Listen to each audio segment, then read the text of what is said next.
রাগর চোটে পরে থেকে যত ছোট কিছুই খাক আর বড় কিছুই খাক, সে কিন্তু যারা পেরেশানির মধ্যে একটা গল্প বলতে চাচ্ছি, শুনবেন তো।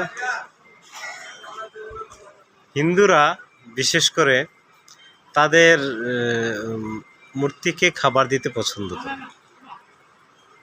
চিড়িয়াখানাতে বেড়াতে গেল কোনো এক ভদ্রলোক, গিয়ে দেখলো তাদের পূজা করার মতো হনুমান আছে, যেটাকে আমরা বানর হনুমান বলি। এই হনুমানকে তারা তো পূজা করে।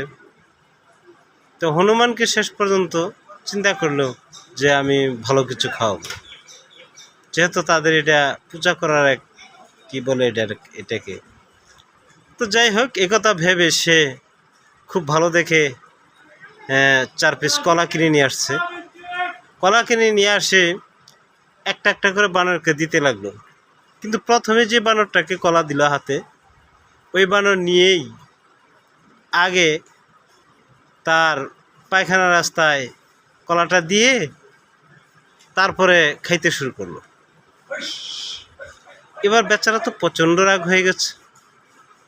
হায়, আমি আমার দেবতাকে দিলাম কলা খেতে, আর সে এমন জায়গায় কলাটা দিয়ে তারপরে খাইলেও লজ্জাকর ব্যাপার।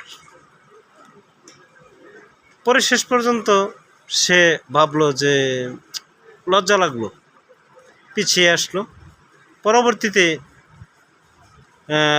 ওইখানের ভলান্টিয়ার যিনারা আছেন তাদেরকে জিজ্ঞেস করলেন, কি ভাই, 4টে বানরকে 4টে কলা দিলাম আমি, একটা বানর সে তার পায়খানা রাস্তায় কলাটা দিয়ে তারপরে এনে খাইলো, ব্যাপারটা কি?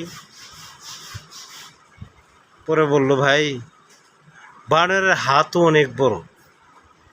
এর আগে কোনো এক ভদ্রলোক বেল নিয়ে আসছিল, হা করে পুরো বেলটা তার মুখ দিয়ে দিচ্ছে, কিন্তু সেই বেল তো আর যখন পায়খানা করতে পারে না, তখন শেষ পর্যন্ত তাকে অপারেশন করে সে বেলটা বের করেছে। তো ওই রাগের চোটে পরে থেকে যত ছোট কিছুই খাক আর বড় কিছুই খাক, সে কিন্তু তার পায়খানা রাস্তাতে বের হবে কিনা এটা আগে মাপজুপ করে তারপরে খায়।